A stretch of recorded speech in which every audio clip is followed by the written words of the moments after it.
Entonces, como dice ahí el título, ¿verdad?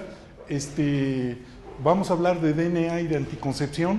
A la izquierda, pues está la muy familiar para casi todo el mundo molécula del DNA, con su característica doble hélice. A la derecha, pues un paquete comercial de píldoras anticonceptivas.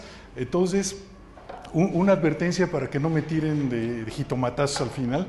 En todo caso, tírenme limonazos, ¿verdad? Porque me los llevo a la casa. Y es que no pretendo establecer una relación causal entre el DNA y la anticoncepción. Simplemente los quiero invitar a un viaje a través de la visita de muchas personalidades que han forjado la ciencia del siglo XXI. La mayoría la totalidad de la gente de la que voy a hablar es del siglo pasado, pero que han sido contribuyentes para establecer para incrementar nuestro conocimiento acerca de los dos conceptos, de los dos objetos que tenemos aquí en la pantalla. Por favor. Entonces, me van a perdonar que comience con una foto mía, yo sé que es de pésimo gusto, ¿verdad? Eso debería dejarlo a alguien del TEC de Monterrey o algo por el estilo, ¿verdad? Pero lo que pasa es que quiero contarles una historia que me relaciona de manera directa con la muchacha que está del lado derecho. Esa muchacha se llamó Rosalind Franklin y murió 2 meses después de que fue tomada esa fotografía, falleció muy, muy joven. Viene al cuento Rosalind Franklin porque fue ella, Carlos, por favor, fue ella la que tomó la primera fotografía de difracción de rayos X, la que aparece del lado derecho y que se alcanza a ver ahí, que tiene su nombre, ¿verdad? Ahí y los datos del experimento, la fecha, qué sé yo. Entonces, en cuanto Francis Crick vio esa fotografía, resolvió lo que tenía años trabajando y es la estructura tridimensional del DNA. El DNA no lo descubrieron Watson y Crick, como mucha gente cree. El DNA se conocía ya desde un siglo antes, 1880 y algo, pero después se estableció que era el material genético, pero la estructura tridimensional que permitía que fuera una molécula capaz de portar información, esa fue hasta los años 50 y se asocia al nombre de Watson y Crick. Pero sin embargo, Watson y Crick no sabemos cuántos años más se hubieran demorado si no hubieran tenido los datos experimentales de Rosalind Franklin. Rosalind Franklin tuvo una corta vida, muy injusta, porque fíjense ustedes, uno de los países ejemplos de democracia, civilización, igualdad, tolerancia y qué sé yo, como es la Gran Bretaña, no permitía que una mujer fuera profesora universitaria en los años 50 del siglo pasado. Entonces, lo más que pudo llegar a ser Rosalind Franklin fue el equivalente de técnico académico. Y como tal, los datos que ella generaba en el laboratorio no le pertenecían, sino que los podía manipular a voluntad su jefe. Su jefe, que se llamaba Maurice Wilkins, que sí también compartió el premio Nobel con Watson y Crick. Y el mérito de Wilkinson fue nada más de ser el jefe de Rosalind Franklin. Les quiero recomendar muchísimo este libro, porque es una biografía de ella, de Rosalind. Es una biografía padrísima porque no está en ninguno de los dos extremos imaginables de una biografía. No es totalmente apologética de que la pobre muchacha, de que más de ser mujer, era joven y además era judía, que es cierto, y además tal, y nos la pintan como una heroína, pero tampoco es el relato moderno que hizo James Watson, el de Watson y Crick, que verdaderamente es una patanería por completo, que dice que era completamente mediocre y que ni siquiera sabía bien los experimentos que hacía. Entonces, entre esos dos extremos está este excelente libro, se los recomiendo mucho, y además porque mi relación con Rosalind Franklin viene de la lectura de este libro. Rosalind Franklin estaba haciendo sus experimentos en Cambridge, en la Gran Bretaña, y dio la casualidad que yo pasé un año sabático en la Gran Bretaña, también en la Universidad de Cambridge. Entonces, es una ciudad pequeña, para todos lados puede ir uno caminando, La parte céntrica, que es donde están los edificios antiguos de la universidad, es muy linda, muy bonita. Y yo tenía un apartamento no lejos de la universidad, me iba caminando todos los días. Ya de regreso a México, que me compro el libro y que empiezo a leer que la autora pone en boca de Rosalind sus pensamientos en una tarde que todo le había salido mal. Y dice, iba Rosalind Franklin caminando rumbo a su casa después de haberse peleado con Mengano de tal y después de haber discutido agriamente con fulano de tal, y entonces empezó a caminar por la Mill Road, y entonces se me prende un chip porque Mill Road es la calle donde yo vivía.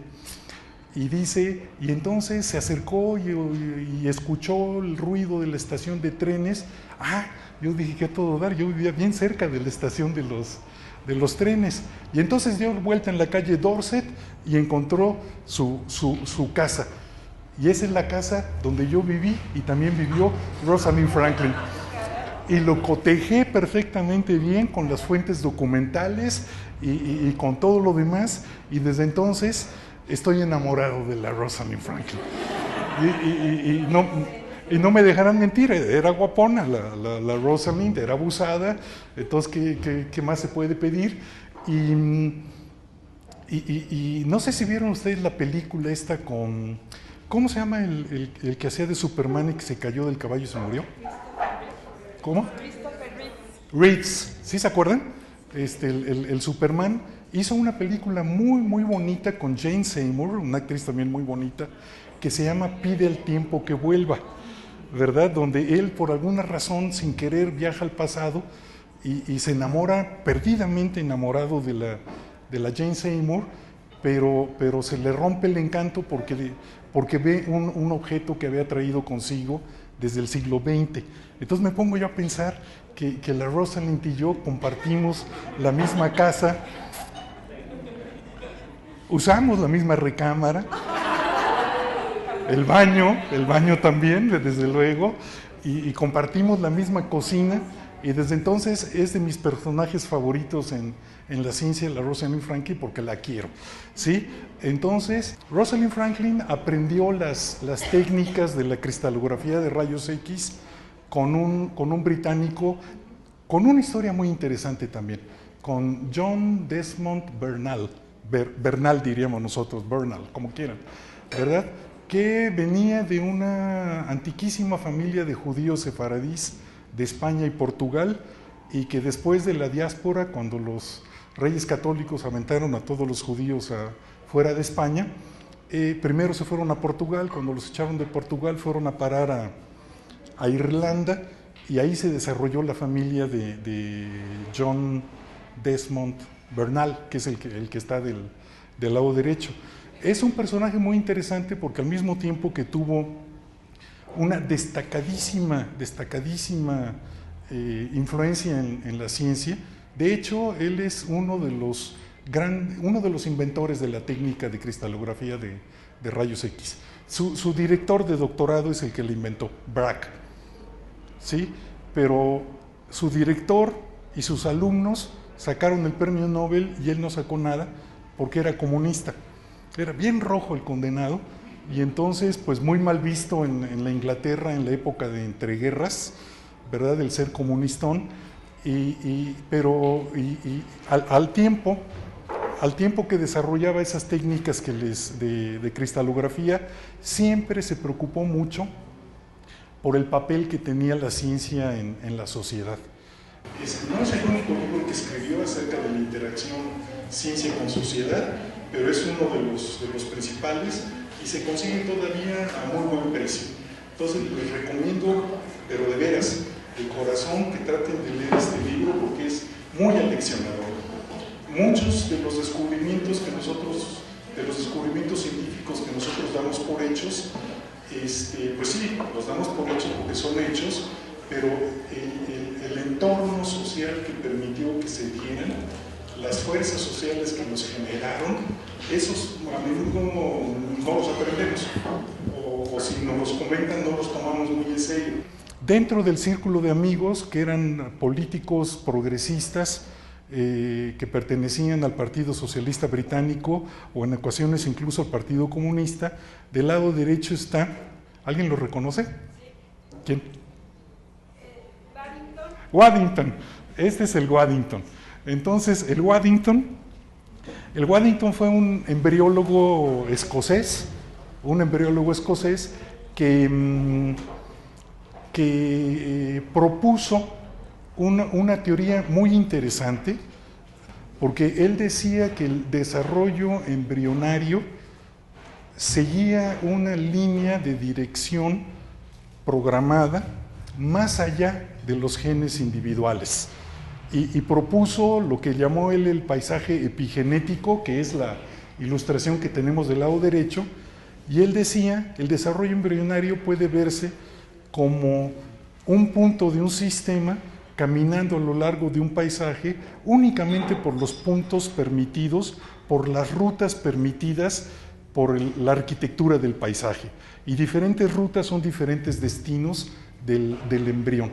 Entonces, fue muy atacado en su época por la teoría de la asimilación genética, porque la teoría de la asimilación genética le daba un papel todavía a la evolución según Lamarck, y que hoy en día está siendo rescatado, parezcalo o no.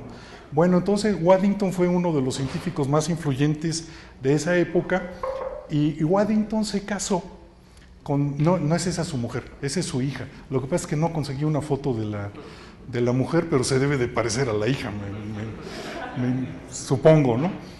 Pero sigan la línea que voy llevando, porque Waddington se casó con una mujer que fue una arquitecta revolucionaria en los años 30 en la Gran Bretaña. Entonces, si ustedes ponen, ahorita les digo el nombre, si ustedes ponen el nombre en el Google Images, van a aparecer montones de sus edificios y montones de las casas que diseñó, pero por alguna razón que no llego a entender, no hay ninguna fotografía de esa mujer en el internet. Y vaya que le busqué y le recontrabusqué utilizando diversos buscadores de imágenes y no la pude encontrar. Mire, la mujer se llamaba Justine White. Y no quiero perder la ocasión de poner ahí a la hija, porque la hija fue una matemática muy notable, que se casó con otro matemático igualmente notable que se llama John Milnor, que fue el tutor de doctorado de Santiago López de Medrano, que es mexicano, que fue maestro de Yuri. Bueno, entonces, pero Justine White, la esposa del embriólogo, la esposa de Waddington, fue la hija de una mujer bien interesante. Lástima que la fotografía no es suficientemente clara, pero fue hija de una mujer que fue una feminista muy precoz, muy temprana en la historia. Desde finales del siglo XIX y principios del siglo XX, esta mujer que se llama Amber, como Ámbar, Reeves, como el que se murió, como el Superman, Amber Reeves. Fue una mujer que durante la Primera Guerra Mundial trabajó en el Ministerio de Aprovisionamiento, de la logística de llevar todo lo que las tropas necesitaban en el sitio de combate, pero no dejó nunca la lucha feminista, y este libro que escribió ella, no sé si alcanzan a ver el título, se llama La Nueva Propaganda. Se refiere a todo un plan de acción para que las mujeres puedan hacer actos de propaganda que incidan y que cambien la mentalidad de sus compañeros y de la sociedad en general. Entonces fue muy famosa en su época, Amber Reeves, y desgraciadamente para el mundo machista en el que vivimos, y que era mucho más machista a principios del siglo pasado, se le recuerda más bien por otra razón. Se le recuerda por su relación con H.G. Wells. Entonces sí fue amante de H.G. Wells, tuvo también una hija con H.G. Wells. De hecho, la niña de la foto anterior no es la Justine White, es la hija de H.G. Wells, ¿verdad? Y lo que pasa es que este H.G. Wells era un tipo, ahí sí no tiene ningún sentido que les hable de él, porque todo el mundo sabe, de lo más versátil. Escritor de ciencia ficción, opinador político, organizador de discusiones, un tipo muy polifacético, de un origen muy humilde, de un origen paupérrimo, y que estudió biología gracias a un gran empeño, pero en el camino tuvo que hacer todos los trabajos que ustedes se puedan imaginar. No, nunca ejerció la biología más que a nivel del profesorado. Dio clases de biología a nivel de secundaria y prepa en Inglaterra a principios del siglo XX, y después descubrió que lo suyo era la escritura de ciencia ficción. ¿Y quién nos recuerda? El hombre invisible, La máquina del tiempo, La guerra de los mundos, etcétera, etcétera, ¿verdad? Que la vemos en la siguiente ilustración, en la versión fílmica con el Tom Cruise. ¿Sí la vieron? Pues, muy chafas, pero bueno, pues es una película dominguera. Pero H.G. Wells vivió en la polémica, y parte de la polémica en la que se vio envuelto es que le gustaban bastante las mujeres. Entonces se casó muy joven, se divorció, se casó en segundas nupcias, y yo no sé qué trato llegó a tener, que por cierto, se casó con una alumna, o sea que no hay nada nuevo bajo el sol, ¿verdad? Porque ejemplos conocemos muchos, ¿verdad? Si no de matrimonios, al menos de relaciones entre profesores y estudiantes.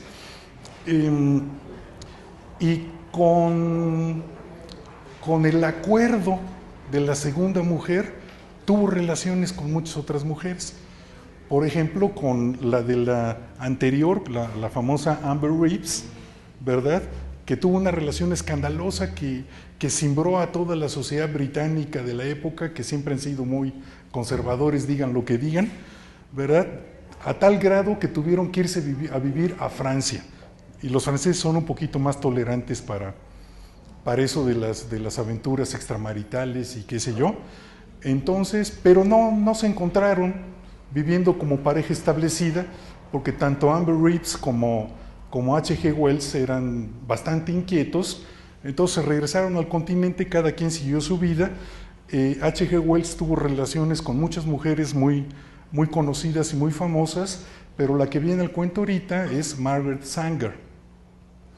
Entonces Margaret Sanger también fue una organizadora feminista, una luchadora. Ya nos brincamos al continente americano. Margaret Sanger era gringa. Ella nació en Nueva York, y su destino seguramente se vio muy marcado por su infancia. Su madre tuvo 18 hijos, de los cuales sobrevivieron solamente 11, y ella era la tercera de los 11. Ella, desde su más tierna infancia, tuvo que trabajar en labores domésticas y trabajar haciendo faenas de limpieza en casas ajenas para poder contribuir al sustento de los hijos, porque el padre era jugador profesional de cricket y parece que era bueno, pero se fracturó una pierna y dejó de llevar el sustento a la casa, y entonces pasaron penurias tremendas. Entonces, ya que creció y asistiendo a escuelas públicas, Margaret se volvió indiscutiblemente como la gran líder en su época del control natal. Fue a la cárcel, fue perseguida, fue condenada por todas las iglesias, pero ella publicó una revista que se llamaba la Revista del Control Natal, y fundó clínicas de control natal para que, imagínense todo esto en los años 10 y tantos y 20 y tantos del siglo pasado. Realmente sí fue una pionera, pero valiosa, con todas las de la ley. Sufrió atentados, sufrió golpizas, persecuciones policíacas, todo lo que ustedes se pueden imaginar, y no cejó. Murió ya por los años 60, pero antes de su muerte llegó no puedo decir que amasó una fortuna, pero sí consiguió, no una fortuna personal, pero sí consiguió financiamiento para su causa, bastante buen financiamiento para su causa. Entonces, se dio a la tarea de tratar de encontrar más y mejores métodos de control natal. Entonces encontró a un biólogo que se llama Gregory Pincus, que es el que viene ahí a un lado, que ya tenía cierto prestigio por sus trabajos de inseminación artificial en animales. La inseminación artificial, la idea de la inseminación artificial es vieja, como la humanidad, muy antigua, pero la inseminación artificial científica es propiamente del siglo XX. Entonces Pincus, también en los años 40, tuvo mucho éxito en lograr inseminación artificial en conejos. Pero también ubíquense en el tiempo y en el lugar. Pincus era profesor de la Universidad de Harvard y perdió su chamba por inseminar conejos. Entonces perdió su chamba en Harvard por inseminar conejos. Entonces, pero fíjense ustedes que viene una parte muy interesante de la historia, porque la relación de Margaret Sanger con Gregory Pincus viene de un encuentro fortuito en casa de amigos comunes, porque Pincus ya había logrado desentrañar, él y muchos otros, desde luego, la historia no es nada más una sucesión de individuos, son cúmulos de individuos que van generando conocimiento. Pincus y otros ya conocían el papel de las hormonas en la fertilidad, ya conocían el papel de los estrógenos, de la progesterona, de todas las hormonas que tienen que ver con el proceso de la concepción y con el desarrollo embrionario y todo lo demás, y gracias a eso tuvo mucho éxito con sus experimentos. Entonces, cuando se conocieron la Margaret Sanger y el Pincus, ¿verdad?, empezaron a discutir acerca de la posibilidad de encontrar métodos anticonceptivos basados en el control hormonal del cuerpo femenino. Entonces la Margaret le dijo, pues aquí está una lana de todas las que he logrado juntar con mis asociaciones y con los donantes que he conseguido a lo largo de la vida. Tú que eres biólogo y que le conoces muy bien al laboratorio, ¿por qué no vamos tratando de encontrar algo que no permita la concepción, ¿verdad?, pero basado en la acción, en la manipulación y control de las hormonas? Entonces Pincus recogió el guante y dijo, sí, órale, vamos a chambearle. Entonces Pincus organizó a sus ayudantes para que hicieran una recopilación masiva de información de lo que existía hasta ese momento de la química de las hormonas femeninas. Y entonces, de todos los laboratorios, de todo el mundo, de todos los compuestos que se habían logrado estudiar o sintetizar o fabricar o lo que ustedes quieran, Pincus eligió la noretisterona, que había producido un químico mexicano. Vamos a ver la siguiente, que es la base de la píldora anticonceptiva. Y resulta que ese químico fue mi padre. Entonces, por eso quiero que vean por qué puse la foto al principio, porque si vemos la siguiente, regresamos a donde empezamos. ¿Quieren que les cuente la historia otra vez? Si me dicen que sí, nos quedamos aquí toda la noche, porque fíjense que a la hora de hacer la investigación de todo este recorrido que fuimos a dar y que nos permitió ver al H.G. Wells y al Bernal y a la Rosalind, a la Amber Reeves y a la Margaret Sanger y a todos ellos, me di cuenta que en cada uno de esos personajes se puede bifurcar la historia y podemos volver a regresar al principio por muchos otros caminos. De hecho, uno de los caminos es a través de un profesor de la Facultad de Ciencias.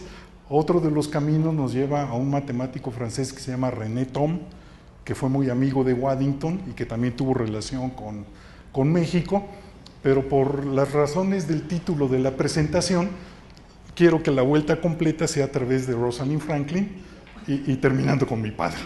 ¿Estamos? Bueno, entonces en los próximos minutos quiero compartirles con ustedes un documento que desde el punto de vista emocional me resulta muy cercano, muy caro, ¿verdad? Y es la primera y última presentación que hizo mi padre en computadora. Porque mi padre falleció en el 2005 y muy tarde en su vida se aficionó a las computadoras. Entonces el PowerPoint empezó por ahí de finales de los años 90. Entonces, de aquí a que mi padre se animó, hizo una única presentación. No la voy a pasar completa porque pues, es una presentación que tiene algunos aspectos técnicos y que dura 1 hora. Únicamente quiero contarles a ustedes cuál es la historia del desarrollo, del descubrimiento de la noretisterona, que fue la base para todos los anticonceptivos orales durante muchas décadas aquí en México, porque eso se hizo aquí en México. ¿Estamos? Esta es una fotografía de mi padre cuando estaba haciendo el doctorado en el Instituto de Química de la UNAM. Y en la siguiente ilustración, esa ya es la primera transparencia que no me pertenece a mí, que pertenece a su presentación. Porque hay un personaje del cual no he hablado, que es el que vemos aquí en la fotografía, ¿verdad? Que no hablé de él porque no entraba en el ciclo en el viaje que nos fuimos a dar por todo el mundo y durante muchos años, ¿verdad? Russell Marker es un tipo también que conocía ya bastante de la química de las hormonas, pero el gran mérito de Russell Marker fue que encontró que muchos compuestos químicos vegetales eran muy parecidos a las hormonas. Entonces, Russell Marker se vino a México por la sencilla razón de que una de las especies donde mejor estaba documentada la existencia de compuestos muy parecidos a las hormonas era una planta que se llama cabeza de negro, que se da en el estado de Veracruz.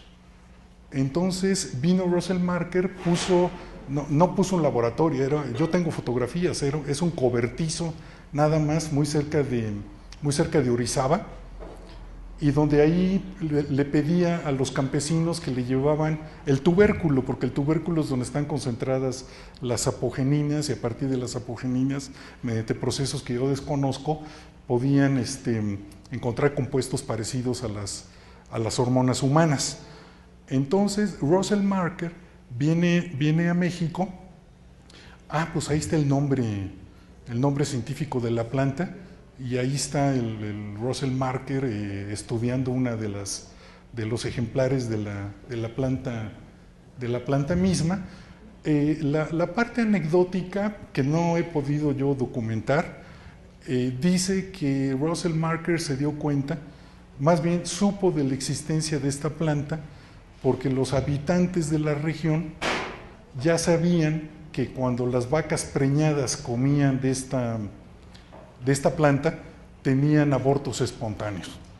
Entonces el Russell Marker, que era químico y que era bueno, hizo la asociación, ¿verdad?, de que quizás esas plantas tuvieran algún compuesto químico que interviniera directamente en la gestación. Y tenía razón. Entonces lo que hizo junto con Jorge Rosenkrantz fue fundar una compañía aquí en México. Después tuvieron desavenencias y el que se quedó al frente de la compañía fue Jorge Rosenkrantz. Jorge Rosenkrantz vive todavía, ya está muy cascarita, viejito, pero todavía anda ahí perfectamente lúcido. Él nació en Hungría, pero como muchos judíos húngaros y de todas las otras nacionalidades, tuvieron que salir pitando de Europa con la avalancha nazi.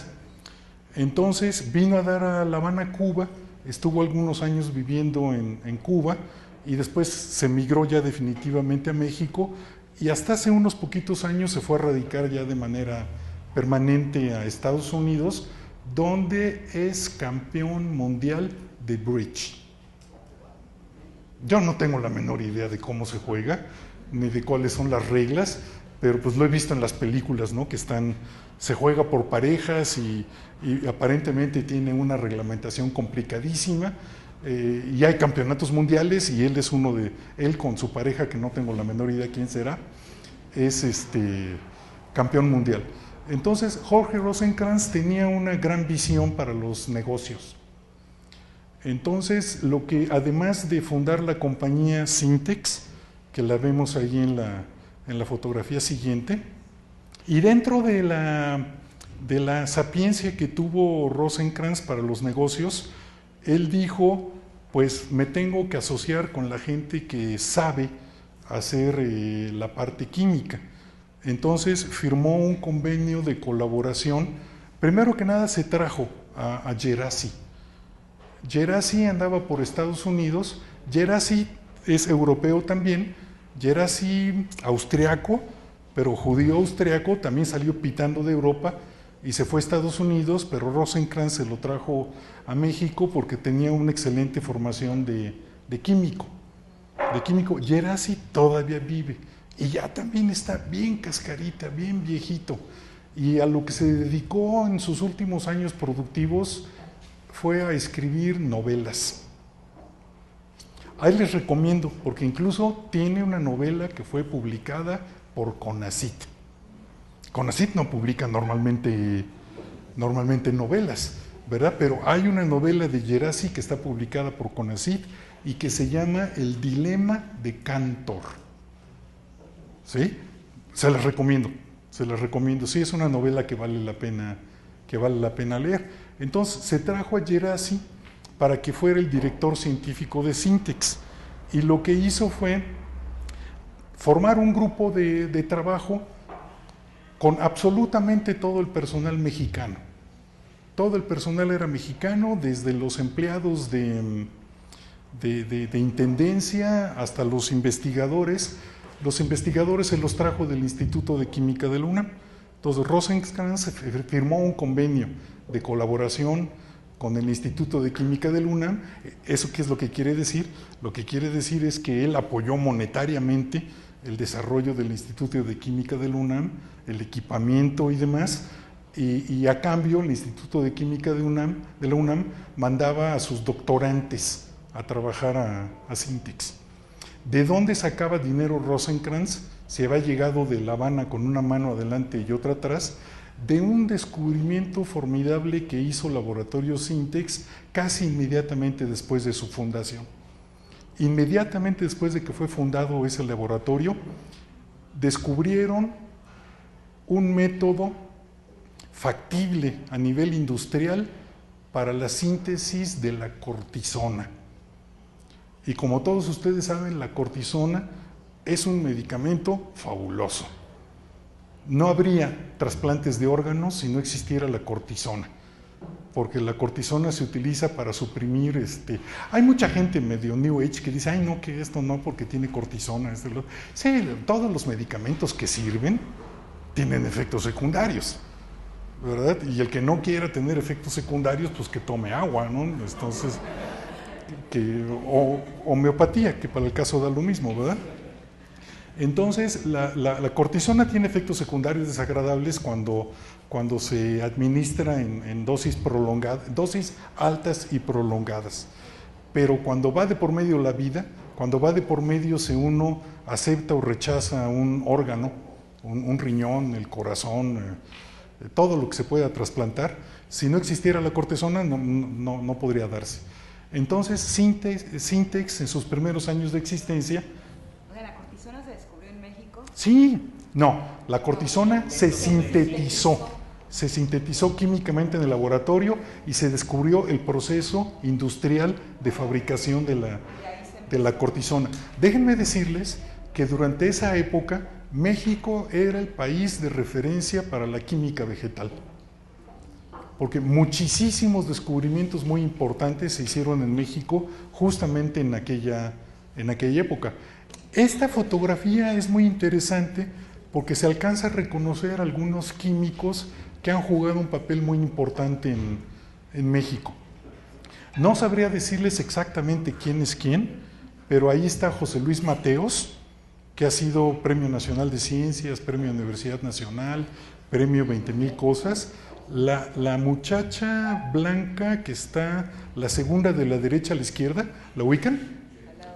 Sí, es la profesora Cristina Pérez Amador, de la Facultad de Ciencias del UNAM, que falleció hace 2 años, pero se considera como un pilar de la biología en México. Y todos los que están ahí sentados tienen alguna historia relacionada muy cercana con el desarrollo de la química en México, con la UNAM, con la asociación con Sintex. Vamos a ver la siguiente.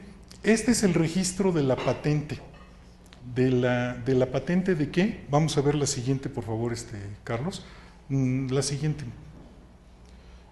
Esa es la hoja manuscrita de letra de mi padre, del protocolo experimental que él siguió para sintetizar la noretisterona. Entonces, acá abajo se puede ver la firma de mi padre, que solamente escribía su apellido. Y ahí pueden ver, en algún lugar viene la fecha viene estampada, no viene escrito a mano, dice 15 de octubre de 1951. Entonces, inmediatamente se elabora el artículo y se manda a publicar al American Journal of Chemistry, y inmediatamente, dos anteriores, por favor, se manda a pedir el registro de patente a los Estados Unidos. Entonces los Estados Unidos conceden la patente en marzo del 50, y no alcanzo a ver allá, ¿verdad? Y esta patente después fue seleccionada como uno de los 100 descubrimientos más importantes en la historia de la humanidad. ¿Sí? Ahí está el trabajo de Marconi, y está el trabajo de, ¿cómo se llama el que inventó el foco? Edison, están los hermanos Wright, de los aeroplanos, etcétera, etcétera. Y es el Salón de la Fama. Ya ven que los gringos son muy buenos para sacar dinero, ¿verdad? Hay que pagar una lana para visitar el Salón de la Fama. Y no solamente eso, hay que pagar una lana para que se mantenga el descubrimiento dentro del Salón de la Fama. Entonces, hace unos años llegó a la casa el recibo donde decía: tiene usted que pagar esta la nota si quiere que este descubrimiento siga estando en el Salón de la Fama. Mi mamá los mandó al carajo, entonces ya no está. Si ustedes entran en el internet, pongan USA Inventors Hall of Fame, entren y van a ver ahí todos los que les acabo de decir. Ya no está, ¿verdad? Entonces, esta fotografía la tomó uno de mis hermanos del cuadro colgado en el museo cuando todavía estaba. Bueno, y entonces mucha gente se pregunta a quién se le debe de atribuir el descubrimiento de la píldora anticonceptiva. La respuesta es que no es un descubrimiento individual, y eso no es de extrañar. Si no hubiera sido por la visión organizativa que tuvo Rosenkrantz, si no hubiera sido por la dirección que Gerasi le imprimió al estilo de investigación que se hacía en Sintex, si no hubiera sido por las habilidades de Miramontes en la síntesis de compuestos químicos orgánicos, nunca se hubiera generado la noretisterona, que, si se acuerdan, era el concepto que andaba buscando Pincus para que con la lena de Margaret Sanger diseñar un anovulatorio oral. Entonces, ya con ese compuesto, el Pincus ya procedió a hacer pruebas con animales, procedió a hacer pruebas con seres humanos, y para finales de los años 50 ya existían los anticonceptivos orales. Déjenme decirles, porque también es una parte un poco bochornosa, que las pruebas con mujeres se hicieron sin el consentimiento de las mujeres, y se hicieron en Puerto Rico y en la República Dominicana. Porque ¿cómo van a hacer pruebas de laboratorio con gringas, no? O con inglesas. Entonces las pruebas se hicieron en el patio trasero de Estados Unidos. Pincus hizo la primera píldora anticonceptiva, y empezó a ser fabricada masivamente por una compañía gringa que se llama Searle, que no sé si le suena, pero Searle también hizo un gran dinero por vender en toda Latinoamérica un antiamibiano oral, el diodoquín. Entonces, en resumidas cuentas, Gerasi con todas las virtudes que les acabo de decir, Rosenkrantz y Miramontes con las suyas, Pincus, ¿verdad?, que no hubiera podido hacer gran cosa sin el dinero de Margaret Sanger, y todos ellos no hubieran podido haber hecho nada sin el trabajo de biología de campo que vino a hacer en Veracruz Russell Marker, ¿verdad? Entonces, si ustedes imaginan el cuadro donde están todos los que produjeron el primer anticonceptivo oral, pues tienen que estar todos los que acabo de mencionar. Ahora, una cosa peculiar y que me llama mucho la atención es que la última diapositiva de la presentación de mi padre trae al Papa polaco. A mi papá le parecía indecente e inmoral que la Iglesia prohibiera los métodos anticonceptivos, existiendo tantos problemas como hay en el mundo asociados a la explosión demográfica. Hoy en día ya no se habla de la explosión demográfica. Este es un término de los años 70 aproximadamente, porque realmente el mundo estaba viviendo una tremenda explosión demográfica. Las tasas de crecimiento han empezado a declinar paulatinamente debido a políticas bastante severas como las de la República Popular China, ¿verdad?, de que toda pareja tiene prohibido tener más de un hijo. Punto, se acabó. Ya no se andan por las ramas, es una ley que se impone, ¿verdad? La tasa de natalidad de México disminuyó del 6.3% al 2.2% en 3 décadas. En la década de los 60, 70, 80 y 90, 4 décadas. Sí, dígame. Pero hubo mucha explosión de homosexuales. Con la falta de mujeres, porque las mataban a las mujeres. No, perdóneme. El hecho es el que usted está mencionando. Y no solamente se da en China, también se da mucho en la India, porque en la India no está prohibido tener hijos. En la India lo que hacen es matan a las niñas. Entonces el resultado es que tanto en ese fenómeno al que usted se refiere es en la India, porque en la India es donde está una desproporción terrible de sexos. En China está prohibido tener más de un hijo, pero no está prohibido, no se mata a las niñas, pues. Para esto quiero contarles algo que yo lo siento de manera muy personal por ser mi padre quien fue. Y el hecho es que mi padre, originario de Tepic, Nayarit, era una persona creyente, muy católico. Y sin embargo, cuando él descubre el compuesto que va a permitir la anticoncepción, él estaba firmemente convencido de que estaba haciendo algo en favor de la humanidad. Y a los poquitos meses, no este papa, el Juan XXIII, saca un desplegado, no es cierto, una bula se llaman los decretos papales, ¿verdad?, donde condenaba la anticoncepción oral como obra del demonio. Entonces mi padre entró en un conflicto terrible, porque por un lado era creyente católico y pensaba que le hacía un bien a la humanidad, y después viene el Papa y le dice que era una obra del demonio, que resolvió de una manera muy sabia. Resolvió mandando al carajo la religión y también la ciencia, porque eran sus dos fuentes de conflicto. Entonces el resto de su vida siguió trabajando en compañías farmacéuticas, pero ya no en labores de investigación, sino en labores de producción. Afortunadamente, las dosis que se pensaban en aquel entonces que eran las seguras, ¿verdad? Han disminuido por un factor de 10, ¿verdad? Entonces, las píldoras de hoy en día tienen microdosis comparadas con las primeras píldoras. El Lobulén, el Anoren, eran unas bombas atómicas, pues, literalmente. Entonces, la píldora hoy en día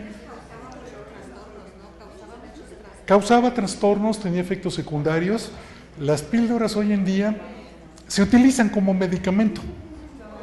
Las de hoy en día se utilizan para control de la natalidad, pero también se utilizan como medicamento para la regularización del periodo menstrual, para la amenorrea, para muchas otras cosas.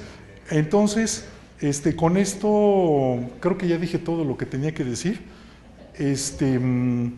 Fíjense que disfruté muchísimo diseñando este recorrido por la historia y desde hoy a mediodía ya me saboreaba el venir a platicárselos a ustedes, no me aguantaba las ganas. Bueno, pero esencialmente esto es lo que les quería decir. Muchas gracias.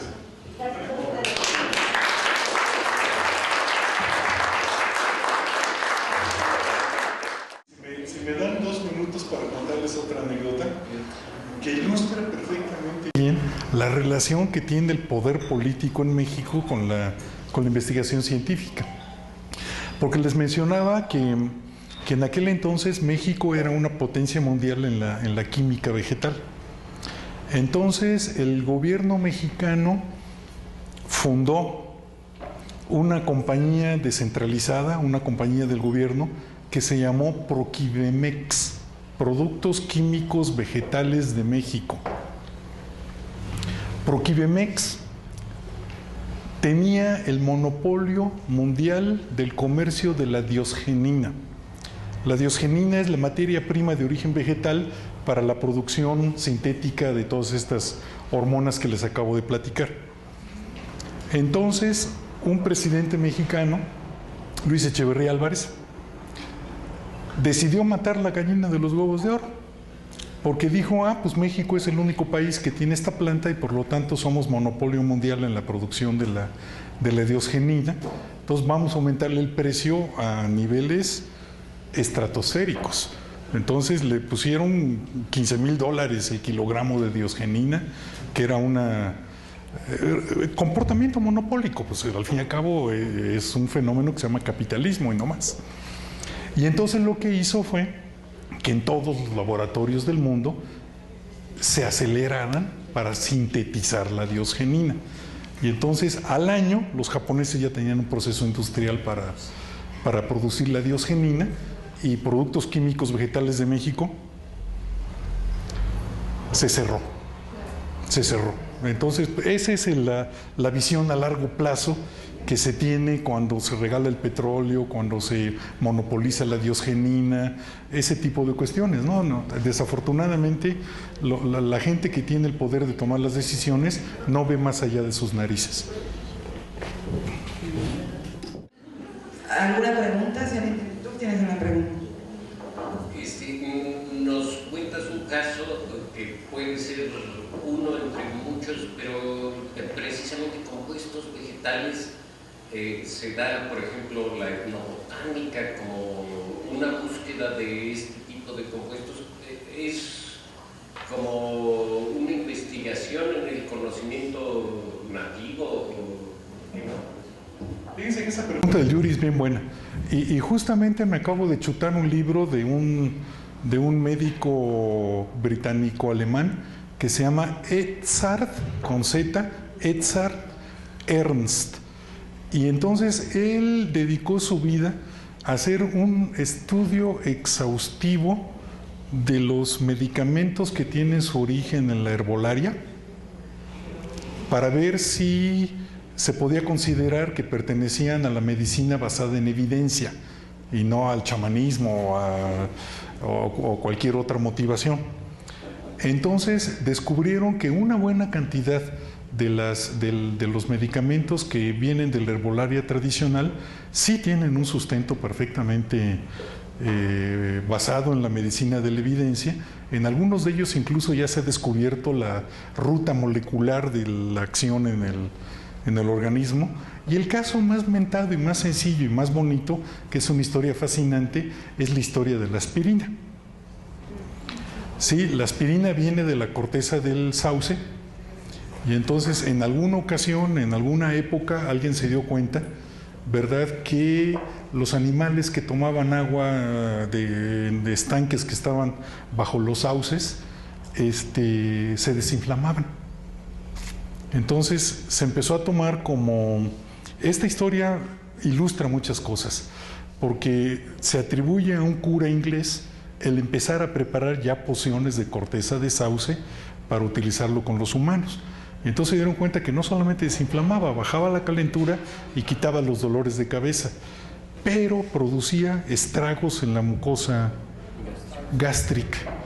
Entonces un par de químicos franceses sintetizaron el compuesto activo, y un par de químicos alemanes, en lugar de que se utilizara el salizato de no me acuerdo qué, le pusieron un radical de vinagre para que fuera el ácido acetil salicílico, ¿verdad?, que disminuye enormemente los efectos secundarios.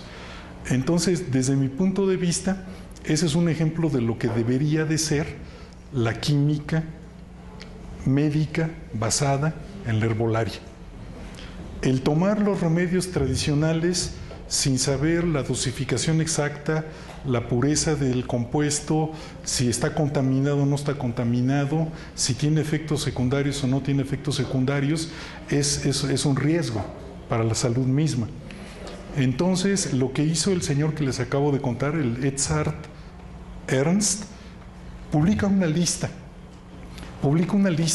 de todos los remedios tradicionales que sí tienen un efecto comprobado con evidencias incontestables. Y curiosamente, un medicamento que está recontracomprobadísimo por pruebas clínicas de doble ciego y todo esto que hacen los médicos para disminuir el colesterol, es el ajo. Entonces, si alguno de ustedes tiene colesterol con tendencia a la subida, pues a comer ajo tarde, día y noche, ¿verdad? Que también es medio anticonceptivo, ¿verdad? Porque ni quien se le acerque a alguien que comió ajo. Entonces, no les voy a contar ahorita la lista completa de todos esos medicamentos, pero los hay muy interesantes. Porque hay algunos compuestos que incluso pueden utilizarse para tratar depresiones leves. En lugar de irse a tomar una bomba atómica también contra la depresión, ¿verdad?, hay un medicamento que se llama la hierba de San Juan, que es muy popular en Europa, déjenme decirles, ¿verdad?, que sí está perfectamente comprobado y demostrado que tiene una muy buena tasa de curación para depresiones leves. Pero el camino fue de la etnobotánica, es decir, de la herbolaria tradicional, el decir, bueno, de todo esto que utiliza todos los pueblos desde que el mundo es mundo, algo debe de haber, porque después de todo, las moléculas son las mismas. Yo me acuerdo que yo era estudiante cuando hubo una conmoción tremenda porque se descubrieron receptores de neurotransmisores en plantas. Toda la gente decía, las plantas piensan, las plantas sienten, las plantas imaginan. No, es que en realidad no es infinito el número de moléculas que hay en el mundo, es grande, pero de las que utiliza la vida es relativamente reducido. Entonces la planta utiliza los receptores para los neurotransmisores para otra función propia de su metabolismo. Entonces muchas moléculas son comunes y por eso es que de la diosgenina vegetal se pueden sacar hormonas humanas. Y esta compañía mexicana, Porquivemex, comercializaba muchas otras cosas, no solamente la diosgenina. pero todo eso se acabó por una decisión política nefasta. Es decir, ¿qué se imaginan ustedes que hubiera sido lo correcto? Lo correcto es pues, utilizar las ganancias que ya de por sí daba esa compañía para ser los primeros en sintetizar la diosgenina y seguir ganando, patentarla de volada y seguir ganando un montón de dinero, ¿no? Que México se quedó como el perro de las dos tortas. Es que yo estaba tratando de acordar, pero justamente el Instituto de Química de la UNAM tiene una fuerte línea de investigación herbolaria, ¿no? Trabaja mucho con biólogos, ¿no? Hacen un trabajo de descripción de principios activos, una tradición fuerte ahí, ¿no? Pues de lo que yo recuerdo, la autoridad nacional en etnobotánica era el profesor Alfredo Barrera, que afortunadamente dejó escuela en México. Tiene muchas personas que se formaron con él y que siguen trabajando muy activamente en el campo de la medicina herbolaria tradicional desde el punto de vista de la etnobotánica, y mucho cuidado porque también está lleno de charlatanes este campo. Les prevengo de una vez, existe un investigador que tiene mucha reputación y que trabaja en la Universidad Autónoma Chapingo, y como yo no tengo prestigio que perder ni a nadie a quien agradar, les digo su nombre con todas las de la ley. Se llama Eric Estrada, y lo que es Eric Estrada es un charlatán engañabobos. No me crean, todo lo que aquí se dijo pónganlo cuestiónenlo, porque además ese es el espíritu científico realmente. Váyanse al YouTube y oigan un choro que se avienta el Eric Estrada. No les estoy diciendo mentiras, lo pueden checar. ¿Perdón? Si le ponen en el Google Images, le sale un actor gringo que siempre salía en motocicleta. Era un policía de motocicleta. Pues es un homónimo. Es un homónimo, es el mismo Eric Estrada. El mismo nombre, quiero decir, no el mismo tipo. Entonces, en esta página de YouTube, el tipo sale diciendo cómo curar el cáncer de pulmón.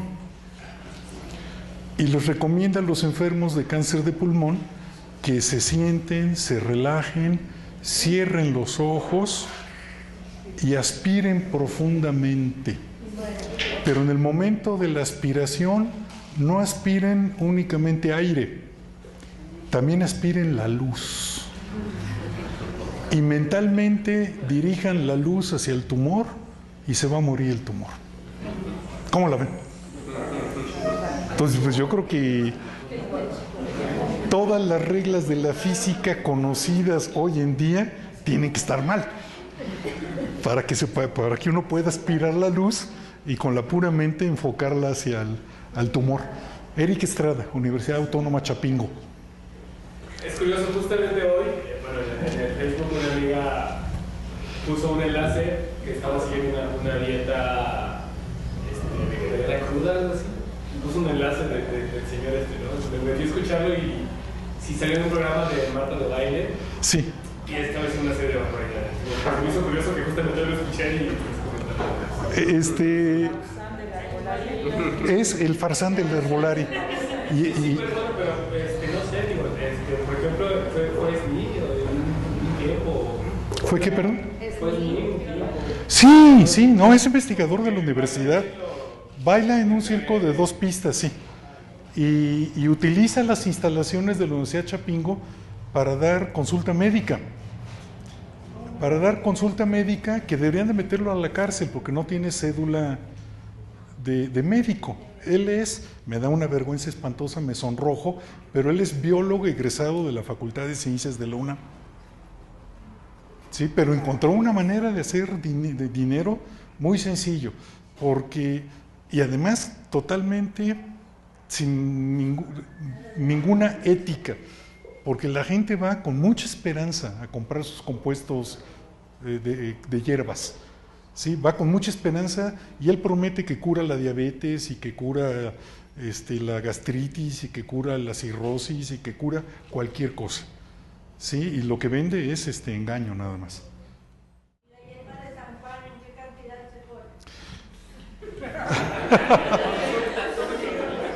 Bueno, cualquier hierba. No, Tómese el tecito de quién sabe qué. fíjese, qué bueno que me pregunte eso, porque justamente traigo ahorita en la mente el libro que acabo de leer, hace 3 días lo terminé, el de inglés que se llama Edzard Ernst.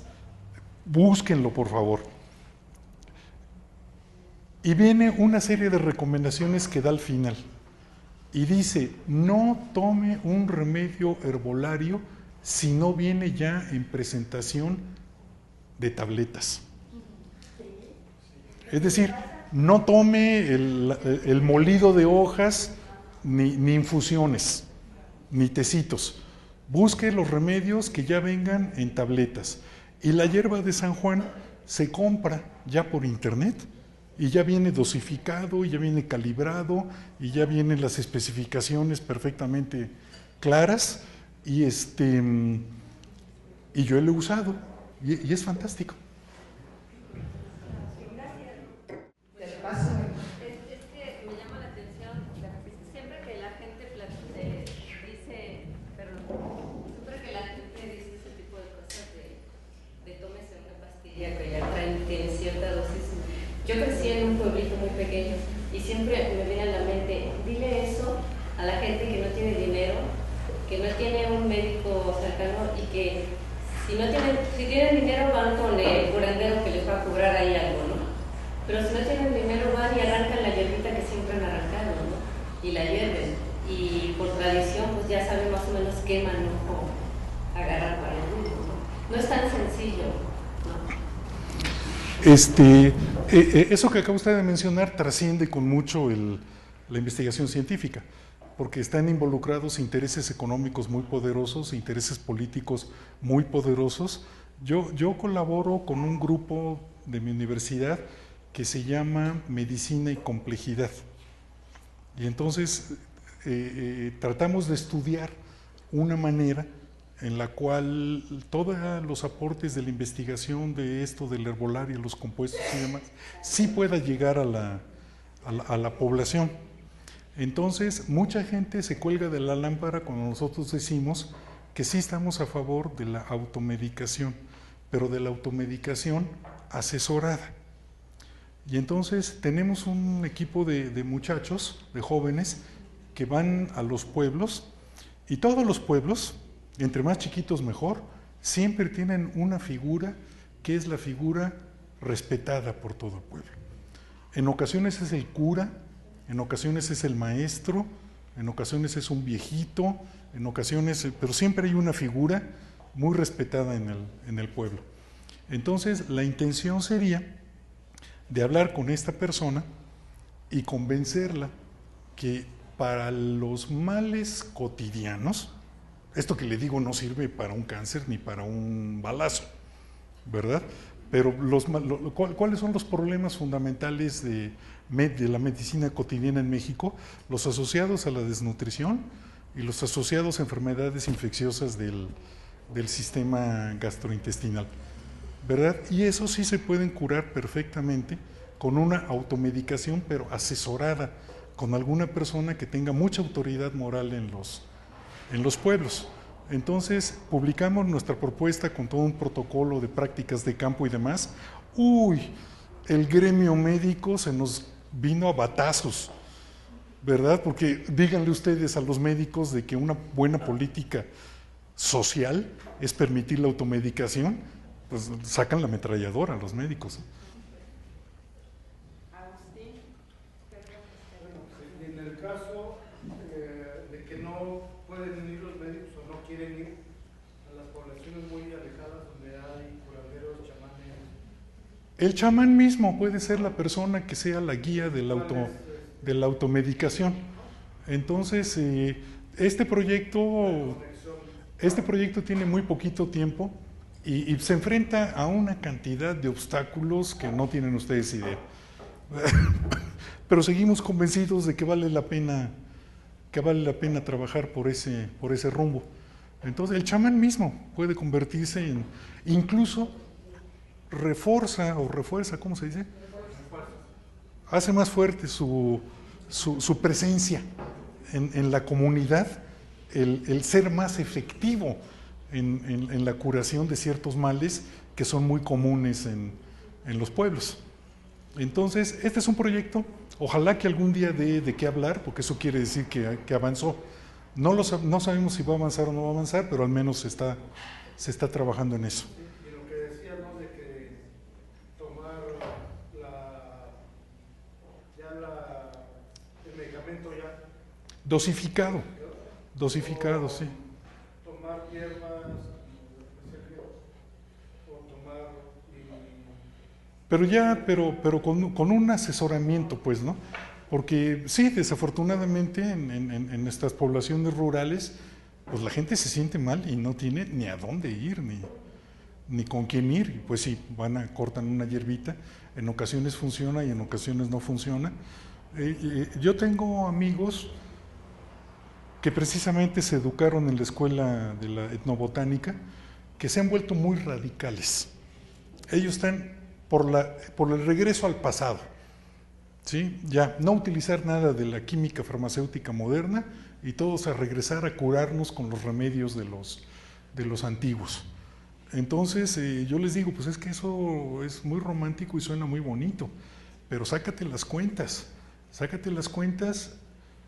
La esperanza de vida de los aztecas era de 24 años. Era de 24 años. Cuando ustedes escuchan que se reunía el consejo de ancianos de los antiguos, eran cuarentones.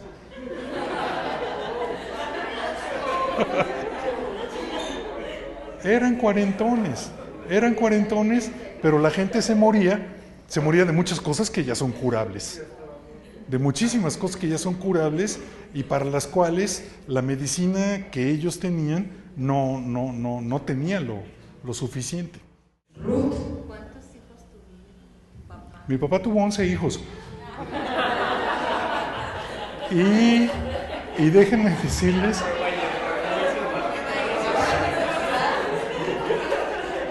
decirles que yo siempre le digo a mi padre que qué buena onda que descubrió la píldora después de que yo nací. Sí, porque si no estaríamos aquí riéndonos, ni estaríamos aquí platicando de todo esto. No, yo ya soy de los del medio. Pero también es que hay otra cosa. Es decir, desde mi punto de vista, todas las posibilidades de control natal tienen que ser una opción de la pareja. Pero que el número, la cantidad y la educación que le van a dar a los hijos tiene que ser decisión de la pareja.